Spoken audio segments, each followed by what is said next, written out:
Eu sempre fui, desde criança, Tedeschi, muito explosiva, desde pequenininha. Nervosa, agitada. Sabe, o tipo pavio curto. Eu era assim. E além disso, eu nunca tive o hábito de acompanhar a minha mãe à igreja, às missas. Não fui nunca de frequentar igreja nenhuma, não tinha crença alguma. Essa é a verdade. Por mais que a mamãe insistisse em me levar com ela à missa aos domingos, falar, me orientar, mostrar a importância de se ter fé, mesmo assim eu não conseguia acreditar, entende? Muitas vezes eu até cedia, e algumas vezes eu até numa época oportuna, ou num caso muito especial, eu até ia à igreja com a mamãe. Isso era muito raro, mas às vezes tanto que insistia, ou numa época festiva, numa missa cantada, eu até ia com a mãe à igreja, que aliás ela sim, era uma santa mulher, uma mulher de muita fé, muito religiosa. E foi com ela, né, que eu aprendi inclusive a fazer o sinal da cruz, a me benzer. Foi com a minha mãe. Ave Maria, Pai Nosso. E sempre que eu passava em frente à igreja, então eu fazia o sinal da cruz, eu me benzia. Mas veja bem, por hábito, né? Um costume, não era porque eu sentia ou entendia o significado de se passar em frente a uma cruz, a porta de uma igreja, e se benzer. Era mais um hábito do que... Era um costume do que entender, do que o entendimento. Espiritismo. Então eu nem podia ouvir falar. Não acreditava mesmo que alguém que já havia morrido pudesse voltar, pudesse vir de algum jeito, de alguma forma, e se comunicar com os vivos, não é? Um aviso, uma voz, uma mensagem, essas coisas. E eu tinha apenas 14 anos de idade, quando o Nelson, o meu vizinho, chegou até a minha casa, certa vez, trazendo um ramalhete de flores nas mãos e falou que queria conversar com a minha mãe. Me disse ele que ia pedir a ela permissão para me namorar. Eu, assim como a minha mãe, pensamos que ele estava brincando naquela hora, já que ele era mesmo um gozador, um rapaz brincalhão, extrovertido, sabe? Nem eu, nem a mamãe, nenhum de nós pensou que aquele pedido fosse para valer. E ele estava com o ramalhete de flores nas mãos. E na verdade era sério. Era sério. E assim eu comecei a namorar com ele, ainda muito novinha. Eu tinha 14 anos, 14 para 15 anos. Ele 17 para 18 anos. Tanto a minha família como a família dele aprovavam o nosso relacionamento. Só que tinha algumas regras. Antigamente, né? Ou namorava na minha casa, na presença dos meus pais, ou então era na casa dele, na casa do Nelsinho, sobre sempre os olhos vigilantes dos pais dele. Entendesse que a minha mãe tinha pelo Nelson, meu namorado, um carinho, um afeto. Era como se fosse filho, sabe? Era como se fosse de casa. Até me dava conselhos, né, para eu tentar corrigir aquele meu jeito explosivo. Quando via que eu, por um motivo qualquer, um motivo bobo, fútil, eu entrava em atrito, brigava com ele. E quando eu estava prestes a completar 16 anos, a mamãe sofreu uma parada cardíaca.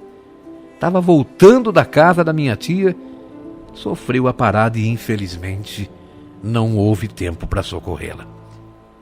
Ela faleceu a caminho do pronto-socorro. Foi muito triste. A mamãe era muito nova. Morreu assim, do nada, de repente. E eu não conseguia imaginar minha vida sem a mamãe do meu lado. Sem os seus conselhos, sabe? Sem aquele jeito meigo, sereno de ser, de encarar um problema, me ajudar a resolver problemas. E tanto o Nelsinho como a família toda dele me deu todo o apoio que eu precisei. ficaram o tempo todo ao meu lado, me ajudando a suportar, a sufocar essa perda irreparável, a morte da mamãe. E o tempo passou. O tempo foi embora. O Nelson foi para São Paulo cursar faculdade de medicina. Lá ele arranjou um apartamento onde dividia o aluguel com outros 3 amigos, uma espécie de república, e estudavam, todos faziam medicina. E foi embora, o Nelson foi para São Paulo. Por motivo econômico, Tedeschi, o Nelson, só vinha para minha cidade, e na época a gente morava em Pirassununga, só vinha uma vez por mês, e ficava aí o sábado e o domingo à noite ele voltava para São Paulo.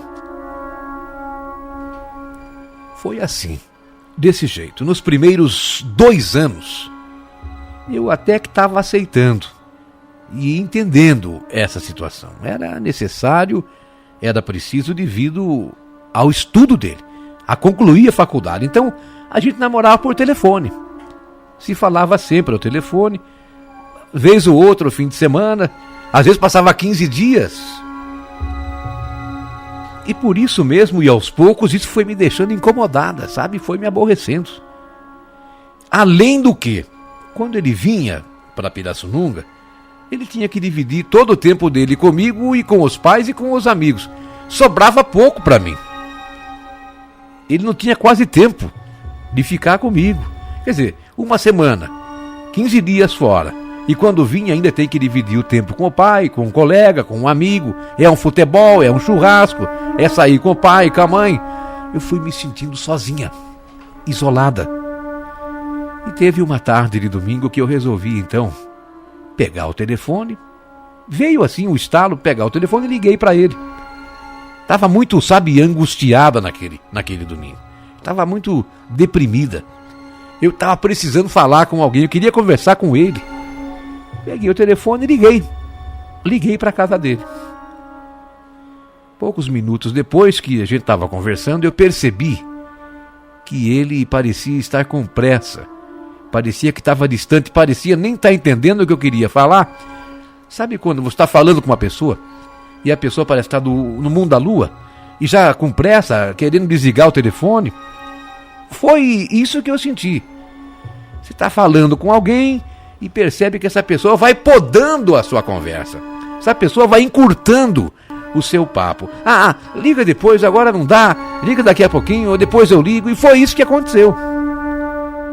Eu me irritei e bati o telefone na cara dele.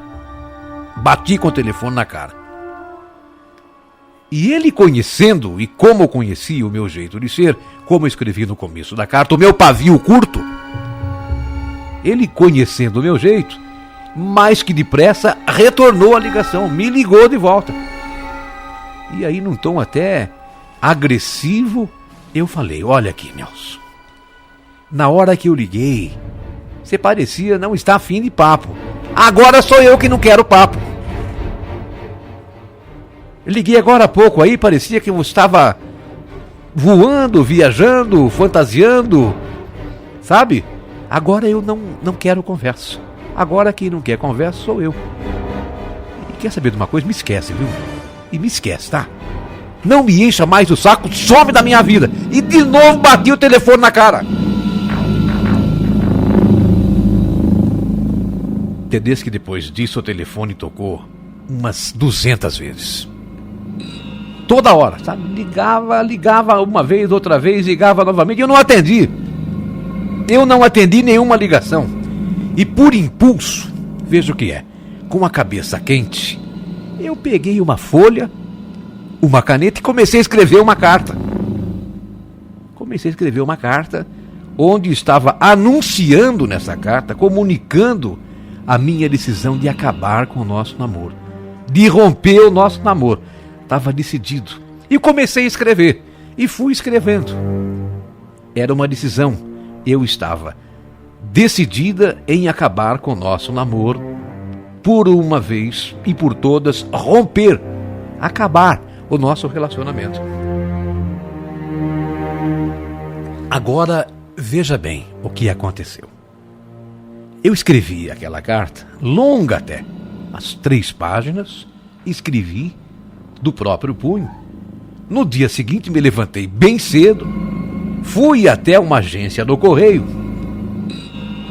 entrei no correio, abri a minha bolsa para pegar a carta, que já estava no envelope, quando, de repente, por nada, eu ouvi alguém falando comigo. Estava ali abrindo minha bolsa, abrindo minha bolsa, pegando a carta, quando eu ouvi uma voz que parecia familiar. E essa voz dizia assim: Thelma, não mande essa carta. Não envie essa carta. Tenha calma. Eu olhei para um lado, para o outro lado. Uma voz parecia familiar, mas não tinha ninguém nem de um lado nem do outro. Estava sozinha ali com a carta na mão, pronta para selar e mandar, sabe? A voz falava: Thelma, não envie essa carta. Tipo assim, você está agindo de forma precipitada, vai se arrepender se romper esse namoro. E eu vi outra vez. Tenha calma, Thelma. Você não tem motivos para agir assim. Não mande essa carta, Thelma. Nitidamente eu ouvi essa voz. No que essa voz eu ouvi, de novo olhei para um lado, para o outro, não havia ninguém próximo. Além do que, mesmo que tivesse, quem sabia daquela carta não sei eu. Só eu. Ninguém sabia daquela carta, muito menos que era uma carta rompendo um noivado, um namoro. E eu fiquei assustada. Aquilo me assustou, trêmula. Eu saí correndo, sabe, do correio, rápido, com medo. E eu corri até chegar no ponto de ônibus. Eu queria entender de onde veio aquela voz. De quem era aquela voz. Quando de repente surge por trás de mim, na fila do ônibus, uma senhora. Uma senhora que morava perto da minha casa há pouco tempo. E percebendo a expressão de pavor no meu rosto, eu estava pálida. Ela ficou preocupada e começou a conversar comigo. Thelma, tá tudo bem com você, filha? Você tá pálida, parece assustada. Foi assaltada? Não, dona Elza, eu não fui assaltada, nada. É que me aconteceu uma coisa esquisita, sabe? Eu nem vou falar pra senhora, que você vai pensar que eu tô ficando louca. Eu nem vou falar nada. Mas uma coisa louca, esquisita. Só que eu não tô ficando louca. Não pense assim, filha. Pode falar. O que aconteceu? O que tá vendo? Quem sabe assim você se sente melhor. Fale. Desde que eu, então, um tanto receosa, contei para aquela senhora o que havia me acontecido. E a dona Elza, ao contrário do que eu pensava, ela acreditou em mim. Thelma, não fique assustada, minha filha. Não tenha medo. Isso quer dizer que você é uma pessoa privilegiada, teve o dom de receber uma mensagem de alguém que vive em outro plano espiritual, te acompanha. Alguém que com certeza quer o seu bem. Alguém que quis evitar que você fizesse algo que pudesse fazê-la sofrer futuramente. Faz aí um esforço. Você disse que a voz te parece familiar. Tente lembrar de quem era essa voz. O que essa voz dizia mesmo? Thelma, não mande essa carta. Não envie essa carta. Tenha calma. Tente lembrar. Tente lembrar. E a partir daquele momento eu passei, Teresa, a crer em muitas coisas. Primeiro aquela voz, depois surge aquela senhora que, mesmo morando perto de minha casa, não tínhamos nunca sequer conversado uma única vez. E de repente Deus a colocou no meu caminho para me compreender e tirar toda a minha aflição. Lembrei-me de que aquela voz que eu havia ouvido no correio era realmente de alguém que me amava demais, me amava muito. Parecia a voz da minha mãe. Tenha calma, Thelma. Você não tem motivos para agir assim. Não mande essa carta, Thelma. Eu chorei muito de tristeza depois disso, de saudades. Mas também eram lágrimas de alegria em saber que a minha mãe ainda zelava por mim, se preocupava comigo, sempre se preocupou com a minha impulsividade. Desde que depois disso eu mudei muito, eu sou uma outra pessoa. Eu fui me tornando uma pessoa calma, uma pessoa tranquila, uma pessoa de fé, uma pessoa que passou a ter fé, a ter crença. Hoje eu vou à igreja a cada domingo e respeito todas as demais religiões, inclusive o espiritismo que eu condenava. Deus é um só, e não cabe a nós desvendar os mistérios entre o céu e a terra. Sabe, Tedeschi, meu amigo, assim que o Nelson se formou, nos casamos. Tivemos uma filha, a quem demos o nome de minha mãe, Angelina. E somos muito felizes graças àquela mensagem da minha mãe, que não permitiu que eu terminasse a minha história com o Nelson encaminhando aquela carta. Me lembro da voz da mamãe. Thelma, não mande essa carta. Não envie essa carta. Tenha calma. Hoje moramos aqui em Valinhos, Tedeschi. Essa é a minha história.